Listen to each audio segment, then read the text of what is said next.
संबल हिंसा को लेकर पीड़ितों से मिलने के लिए समाजवादी पार्टी का 15 सदस्यीय प्रतिनिधिमंडल आज संबल जाना चाह रहा है, लेकिन प्रशासन ने इसकी इजाजत नहीं दी है। हर जगह सपा के लोगों को नजरबंद किया जा रहा है। वहीं मुरादाबाद की सपा सांसद रुचि वीरा को सिविल लाइंस स्थित उनके आवास पर हाउस अरेस्ट पुलिस द्वारा कर लिया गया। उन्हें किसी भी कीमत पर पुलिस प्रशासन द्वारा संबल जाने की इजाजत नहीं दी गई। वहीं रुचि वीरा के आवास पर कई थानों की पुलिस फोर्स तैनात की गई और बैरियर लगाकर रुचि वीरा को उनके आवास स्थान पर ही नजरबंद कर लिया गया और संबल जाने नहीं दिया गया। वहीं आवास पर नजरबंद करने पर सांसद रुचि वीरा ने कहा कि हमारे राष्ट्रीय अध्यक्ष अखिलेश यादव जी ने पहले ये डेलीगेशन बनाया था कि जो कि संबल के पीड़ितों का हाल जान सके, उनके साथ क्या हुआ है, क्या कैजुअलिटी हुई है, हत्या हुई है, इसी को जानने के लिए हम जाना चाहते थे, लेकिन हमारा पुलिस बल यहाँ पर इकट्ठा हुआ है और वे हमें जाने नहीं दे रहा है। पुलिस प्रशासन मनमानी करने को उतारू है। जिस प्रकार की तेजी पुलिस प्रशासन द्वारा सपा नेताओं को गिरफ्तार करने और उन्हें हाउस अरेस्ट करने में दिखाई जा रही है, वही तेजी यदि पुलिस संबल में दिखाती तो लोगों की जान नहीं जाती। वहीं कहा कि आगे जो भी राष्ट्रीय अध्यक्ष जी का आदेश होगा उसका पालन किया जाएगा और हमारी मंशा पीड़ितों के पास पहुंचने की है। वहीं कहा कि ये लोकतंत्र की हत्या है और बिल्कुल तानाशाही है। आखिर हमें क्यों नहीं जाने देना चाहते? इसीलिए कि वहां के हालात पता न चले और वहां के लोगों के साथ जो ज्यादती हुई है वे पता न चले। रुचि वीरा ने कहा कि ये ताकत हम पर न लगाकर लोगों की सुरक्षा पर लगाएं। कहा कि ये सरकार की दमनकारी नीति है। पुलिस ने इतनी मुस्तैदी संबल में हुए बवाल को लेकर दिखाई होती तो आज के दिन ना देखना पड़ता। वहीं भारतीय जनता पार्टी पर निशाना साधते हुए कहा कि ये लोग ये चाहते हैं कि ये जो 27 के चुनाव आएंगे उससे पहले कोई बड़ी वारदात को अंजाम दिलाएं और उससे वोट को पोलराइज करें। जो चुनाव हुए हैं उससे ध्यान भटकाने के लिए और महंगाई पर कोई बात ना करे उससे ध्यान भटकाने के लिए वे इस तरह के हथकंडे अपना रहे हैं। उनकी यही पॉलिसी रहती है, ये आपस में झगड़ा करें। और अभी जो लोकसभा का चुनाव हुआ है उसमें हमारा वोटर बिल्कुल पोलराइज्ड रहा, जिससे बीजेपी के लोग बहुत हतोत्साहित हुए और ये चाहते हैं कि मुस्लिम में डिवीजन करें। वहीं संबल के सपा सांसद पर मुकदमे पर बोलते हुए कहा कि जो व्यक्ति वहां पर मौजूद ही नहीं थे और उन पर झूठी एफआईआर लिख दी गई, तो ये बहुत बड़ा सरकार और पुलिस प्रशासन के ऊपर सवालिया निशान है। वहीं कहा कि इस दुख की घड़ी में समाजवादी पार्टी के लोग हमारे राष्ट्रीय अध्यक्ष जी पीड़ितों के साथ हैं और हम संबल में जाएंगे। वहीं कहा कि हमारे राष्ट्रीय अध्यक्ष जी से अभी वार्ता हुई है, उन्होंने ये मैसेज कन्वे किया है क्योंकि सभी जगह सांसदों को और विधायकों को और समाजवादी पार्टी के जितने भी लोगों को इस डेलीगेशन में रखा गया है, सभी जगह पर पुलिस हाउस अरेस्ट या रोक रही है, जिसमें हमारे राष्ट्रीय अध्यक्ष जी ने सीधे प्रदेश अध्यक्ष जी के जरिए ये बात कही है कि आज का जो जाना है इसको स्थगित कर दें, लेकिन जो डेलीगेशन है वह जरूर जाएगा। और दूसरे राष्ट्रीय अध्यक्ष जी ने ये घोषणा करी है कि जो भी पीड़ित लोग हैं, जिन 5 लोगों का कत्ल हुआ है, उनके परिवार को राष्ट्रीय अध्यक्ष जी की तरफ से 5-5 लाख रुपए मुआवजा समाजवादी पार्टी की ओर से सहायता के लिए उनको दिया जाएगा। और हमारी ये मांग है कि जो पीड़ित परिवार है उनको 1-1 करोड़ रुपए का मुआवजा सरकार दे। और एक हमारी मांग यह है कि इसकी न्यायिक जांच हो और उसमें वर्तमान के जो सुप्रीम कोर्ट के जज हो और कमेटी के जो अध्यक्ष हो उनकी देखरेख में जांच हो। मुरादाबाद से परवेज अंसारी की रिपोर्ट।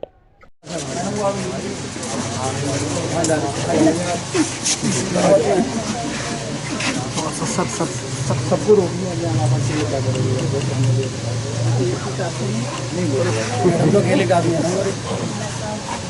नहीं, ये जाने दीजिए, कोई हम जरूरत पड़ेगी। तो आप लोग वहाँ जब स्थिति अच्छी है तो फिर हम ही जाके वहाँ हाल जान लेंगे तो क्या दिक्कत होगी। और हम कोई वहाँ दंगा करने तो जा नहीं रहे, कोई हथियार हमारे पास नहीं, आप चेक कर लो हमारे।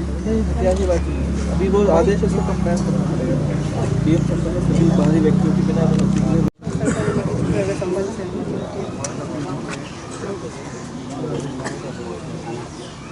कब मिलेगी अनुमति? फिर सक्षम स्तर से लिखा हुआ है।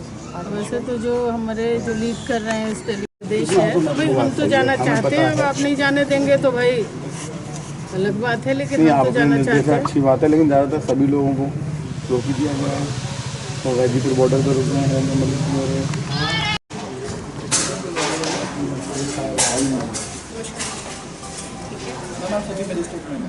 आपसे बहुत पुराना परिचय है। सांसद जी, आज क्या मामला है? आज आपके आवासीय पुलिस ने बदली की है और जो समाजवादी पार्टी का डेलीगेशन था आज ये संभल जाना था, क्या? देखिए, हमारे राष्ट्रीय अध्यक्ष अखिलेश यादव जी ने कई रोज़ पहले ही एक डेलीगेशन बनाया था जो कि संभल के पीड़ितों का हाल जान सके कि उनके साथ क्या हुआ है, जिन लोगों के घर में कैजुअलिटी हुई है, हत्या हुई है, जिनके परिवार के सदस्यों की उनका क्या हाल है। तो इसी को जानने के लिए हम लोग जाना चाहते थे और पुलिस ने, आप देख ही रहे हैं, भारी पुलिस बल यहाँ पर इकट्ठा हुआ है और वो जाने नहीं दे रहा है। तो मैं यही सवाल आप लोगों के ज़रिए से करना चाहती हूँ इन पुलिस के अधिकारियों से कि जो मुस्तैदी ये हमें यहाँ हाउस अरेस्ट करने में या रोकने में लगा रहे हैं, ये मुस्तैदी अगर इन्होंने संभल में दिखाई होती तो 5 बेगुनाहों की हत्या नहीं होती और ये इतना बड़ी वारदात को अंजाम नहीं दिया जाता। अब क्या रणनीति रहेगी? अब हमारे अभी और साथी लोग भी यहाँ पहुँचने वाले हैं, उनको भी आने में जगह जगह असुविधाओं को झेलना पड़ रहा है और वो पहुँचने वाले हैं यहाँ पर और पार्टी के राष्ट्रीय अध्यक्ष या और बड़े नेताओं का जो आदेश होगा उसी का पालन किया जाएगा। मंशा पूरी तरह से संभल के पीड़ितों के पास पहुँचने की है, उनके दुख को साझा करने की है, उनके दुख को कम करने की है कि हम उसमें किस तरह से मददगार हों, हमारी पार्टी किस तरह मददगार हो। और हमारे राष्ट्रीय अध्यक्ष जी ने ये कहा है कि आप लोग पहुँचो और मुझे रिपोर्ट दो, फिर जैसी भी ज़रूरत होगी वैसी ही मदद की जाएगी। समाजवादी पार्टी को जगह जगह पुलिस ने रोक रखा है, नाकाबंदी कर दी है, फोर्स भी जगह पे खड़ा दी है, इसका क्या विचार है, क्या कहना है? लखनऊ में भी काफ़ी लोगों को रोक रखा है। देखिए, हमें यही कहना है कि ये लोकतंत्र की हत्या है, ये बिल्कुल मतलब तानाशाही है कि आप क्यों नहीं जाने देना चाहते संभल। वहाँ के हालात पता ना चले, वहाँ जो उनके साथ जुल्म ज़्यादती हो रही है वो किसी को पता ना चले। तो हमारा यही कहना है कि भाई आप अगर, और एक तरफ हालात अच्छे भी बता रहे हैं तो हालात अगर ठीक हैं तो क्यों नहीं जाने दे रहे हैं। तो हम बस यही कहना चाहते हैं कि ये ताकत हम पे ना लगा के लोगों की सुरक्षा में लगाएं।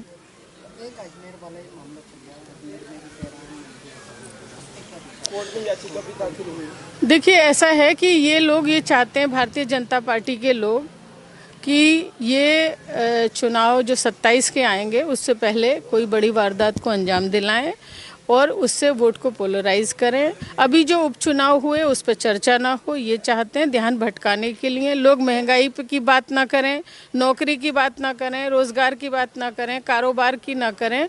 ये ध्यान भटकाने के लिए इनकी ये पॉलिसी रहती है कि डिवाइड करो, आपस में झगड़े कराओ और नया नया रूप देते हैं। अभी जो लोकसभा के चुनाव हुए तो हमारा वोटर पूरी तरह पोलराइज रहा, उससे ये बहुत हतोत्साहित हैं बीजेपी के लोग और ये चाहते हैं कि मुस्लिम्स में भी डिवीज़न करें।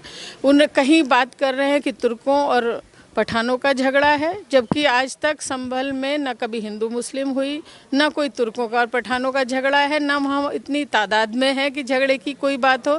ये सिर्फ ध्यान भटकाने के लिए कि लोग महंगाई की बात ना करें, रोज़गार की बात ना करें, विकास की तरक्की की बात ना करें, इसलिए ध्यान भटकाने के लिए इस तरह के हथकंडे अपना रहे हैं। संभल के जो सांसद हैं उनके पर भी मुकदमा दिखवा दिए गए हैं। तो आप समझ ही सकते हैं, जो व्यक्ति वहाँ मौजूद नहीं था और एक जिम्मेदार आदमी जो कि MP है, जिसे लाखों लोगों ने चुना है, वो किसी अन्य प्रदेश में गए हुए थे किसी प्रोग्राम के लिए और उन पे झूठी FIR लिख दी गई। तो ये बहुत बड़ा सरकार के ऊपर और पुलिस प्रशासन के ऊपर सवालिया निशान है। संभल के पीड़ितों से और संभल की जनता से क्या अपील करना चाहिए? बस यही कहना चाहेंगे भाई, अपने हम समझ रहे हैं उनकी तकलीफ़ को, उनके दुख को, उन पे क्या बीत रही होगी उसका हमें अंदाज़ा है। बस यही कहना चाहते हैं, संयम से काम लें, धैर्य से काम लें, सब ठीक होगा। हम लोग पूरी पार्टी, समाजवादी पार्टी, हमारे राष्ट्रीय अध्यक्ष, सब इस दुख की घड़ी में संभल के पीड़ितों के साथ हैं। जाएंगे, जैसा भी मौका लगेगा, कोई जाने की नियत होगी तो जाएंगे ही, जैसे भी आज जाएं, कल जाएं, जब भी जाएं, जाएंगे। आज आपका जाने का इरादा था, उसके बाद ही पुलिस ने यहाँ घेराबंदी? जी, जैसे ही पुलिस को पता लगा कि ये डेलीगेशन जाना चाहता है तो उन्होंने सब जगह, सबके घरों पर जो है वो इस तरह से भारी पुलिस बल जो है, हाउस अरेस्ट कह दीजिए या नाकेबंदी या जो भी बैरिकेटिंग कर दी गई है। अपने आवाज़ से निकलकर सड़क तक निकलने का प्रयास किया जाएगा आपको? नहीं, हम तो संभल तक ही पहुंचेंगे भाई, पहुंचेंगे। वो वक्त नहीं बता सकते हम, लेकिन पहुंचेंगे। संभल से ही बाइट होगी आगे। आज जाएंगी? अब ये सारी नीति, सारी स्ट्रेटेजी आपको कैसे बता दें, हम डिस्क्लोज नहीं करेंगे। अब वहीं से ही होगी बाइट बात अगली। संभल के अंदर को पुलिस जो है गिरफ्तारी कर रही है, क्या कहना है? देखिए, अब लोकतंत्र की हत्या हो रही है, किसी को आज़ादी नहीं है कि कुछ बोल सके, कुछ जा सके, लोग पीड़ितों का हाल जान सके। क्या बातचीत हुई है और क्या कार्यक्रम है वार्ता? देखिए, मेरी अभी वार्ता हुई है अपनी पार्टी के प्रदेश अध्यक्ष जी से।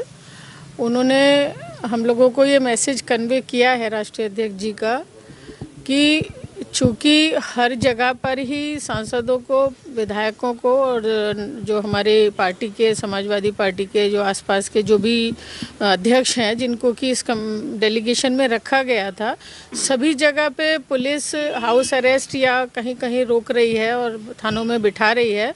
तो हमारे राष्ट्रीय अध्यक्ष जी ने प्रदेश अध्यक्ष जी के ज़रिए से ये बात कही है कि आज का ये जो जाना है इसको स्थगित कर दें और जो डेलीगेशन है जाएगा ज़रूर। वो तारीख वो फिर तय करेंगे, वो 2 दिन बाद हो, 1 दिन बाद हो, 4 दिन बाद हो, बहरहाल वो डेलीगेशन जाएगा ज़रूर, लेकिन आज का प्रोग्राम स्थगित कर दिया गया है। दूसरी बात ये, राष्ट्रीय अध्यक्ष जी ने ये घोषणा करी है कि जो भी पीड़ित लोग हैं, पीड़ित मतलब जिनके 5 लोगों के परिवार के सदस्य मतलब 5 की मृत्यु हुई है या कत्ल हुआ है, मरे हैं जो लोग, उनके परिवारों को 5-5 लाख रुपया राष्ट्रीय अध्यक्ष जी पार्टी की तरफ से एक सहायता के लिए उनको दिया जाएगा। और तीसरी बात ये है कि हमारी ये मांग है कि जो पीड़ित परिवार हैं, 5 लोगों के जो पीड़ित परिवार हैं, उनको 1-1 करोड़ रुपए का सरकार मुआवजा दे, ये हमारी मांग है।